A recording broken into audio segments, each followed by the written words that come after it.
All right, Sir Lawrence David Freeman is a professor of war studies at King's College in London, and he has been described as the Dean of British Strategic Studies.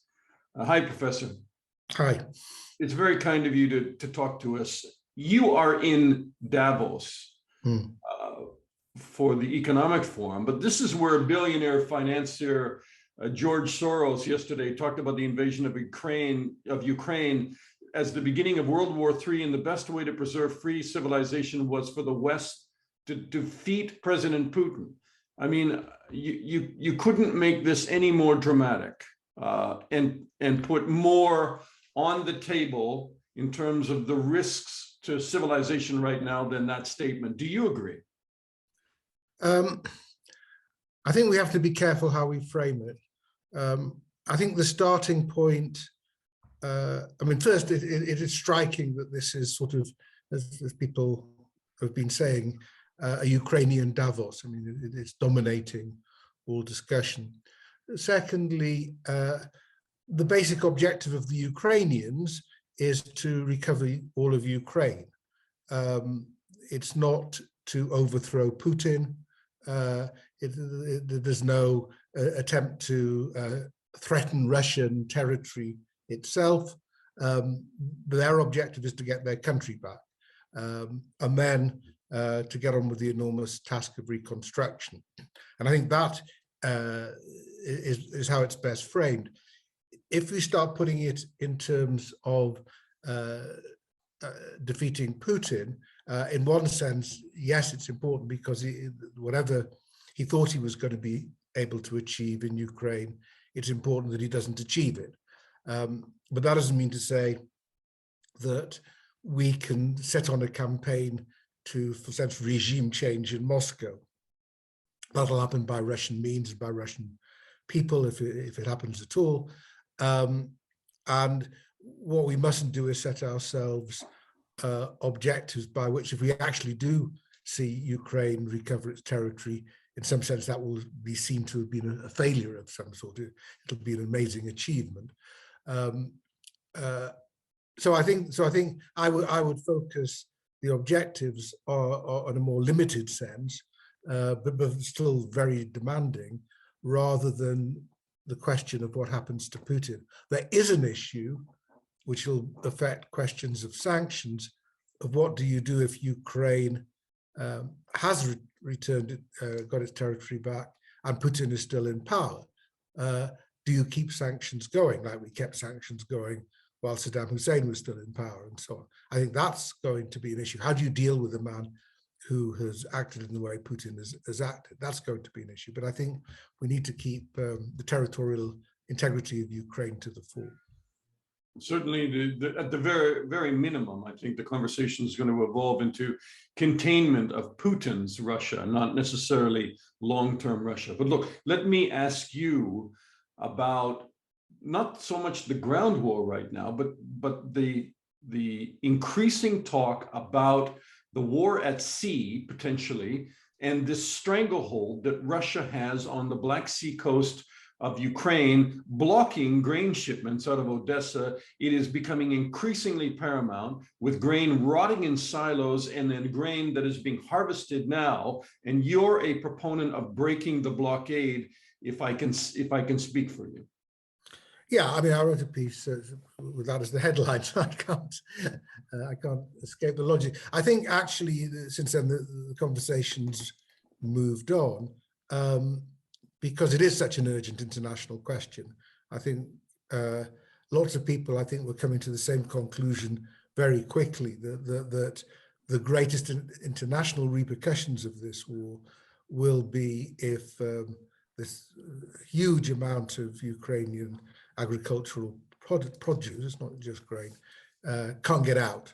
I mean, some of it can get out, but probably only 15% of what needs to get out, but by rail and road and so on. It has to go by sea.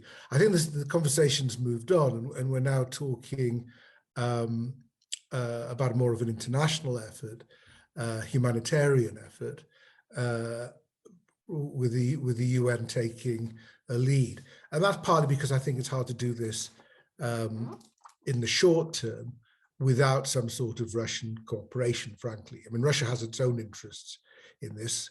I don't think it helps Russia if it's seen to be the country that forces large numbers of other countries into starvation. So I think the talk at the moment is of a humanitarian corridor in which shipping companies will just simply have to have confidence, because otherwise the insurance premiums will be through the roof. So it's a very delicate act. As I understand it, there's less concern on the military side with demining because it's actually not that hard to find the mines. Basically, so long as Russian ships could take shots at accompanying warships or the container ships, then it just won't happen because of the it just becomes prohibitive for the companies. So I think there's quite a lot of movement now on this issue. Russia's allowed ships to leave Mariupol, where a number of them were stuck. I don't think the only optimism I have on this issue at the moment is it serves no interest of Russia to be seen to be forcing countries into not rocketing inflation and even famine, except for the fact that it will help the Ukrainian economy as well. Okay, you're not a fan of NATO opening up a corridor because the risks for confrontation are too high? I'm just not sure you'd get the shipping companies to work with that. NATO ships are going to have to be involved. I mean, since US Royal Navy or whatever you're going to have some ships involved in case the message hasn't gone through, or as the Russia has done with other humanitarian operations in this war, it agrees to it and then starts shelling. So that's why it's a delicate thing, because nobody really trusts Russia to keep its word, and it would blame the Ukrainians or whatever for doing this if it happened. So that's why I think I would always be wary of NATO branding. I think you can have an ad hoc coalition. You've got to have Turkey on board, which is a member of NATO, but as we know, goes its own way because Turkey, controls the entrance to the Black Sea. So I think in that sense, if it can be done through the UN, who were the ones who were involved in the discussion of evacuations in Mariupol and so on, if you can do that, then that's best. But I think this is an issue that's going to be resolved in the next, one way or the other, in the next few weeks. Because if you wait until the new harvest is in, it's too late. What if Russia says no, they're not interested, and they try to keep their foot on the neck of those ports? I mean, then it's a national catastrophe. I mean, sometimes there are problems for which there aren't good solutions. Lots of efforts are being put into finding other routes out of Ukraine, and they will make some progress, but they're just not enough compared with the scale of the problem. So we have to have our eyes wide open on this, and the thing is, NATO no doubt could sink the Black Sea Fleet, with all the risks that would entail. But what it wouldn't be able to do is to persuade ship owners who are facing large insurance premiums to go and collect the grain. That's the basic problem. And that's why I think at the moment the view is that this has to be handled through the UN. How do you handle it through the UN very quickly if Russia has a veto on the Security Council? The fact is, if Russia wants to stop this happening, Russia can stop it happening. I mean, Russia has its own interests, not just in sort of PR terms, which doesn't always seem to bother it that much, but in getting it out its own fertilizers and exports and so on. I mean, there'll be quid pro quos in this.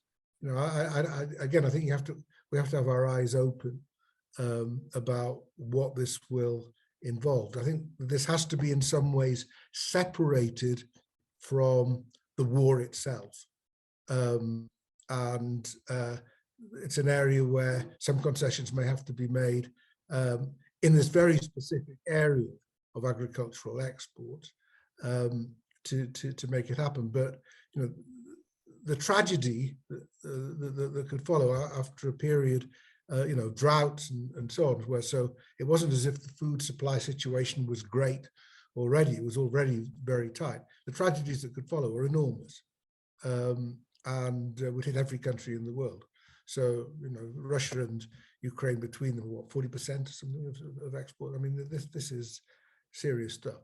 Is this a coalition of the willing that was proposed by Lithuania, and then the UK said at first they wouldn't contribute warships to the effort, or do you feel we've moved on since then and that the UK? I think discussions are moving very fast at the moment. I mean, partly because it's an urgent question, an awful lot of policy making attention in certainly in the Ukrainian government, in Western governments, in the international agencies, is all going into this, because we, you know, it's one of those problems that not hard to work out cause and effect.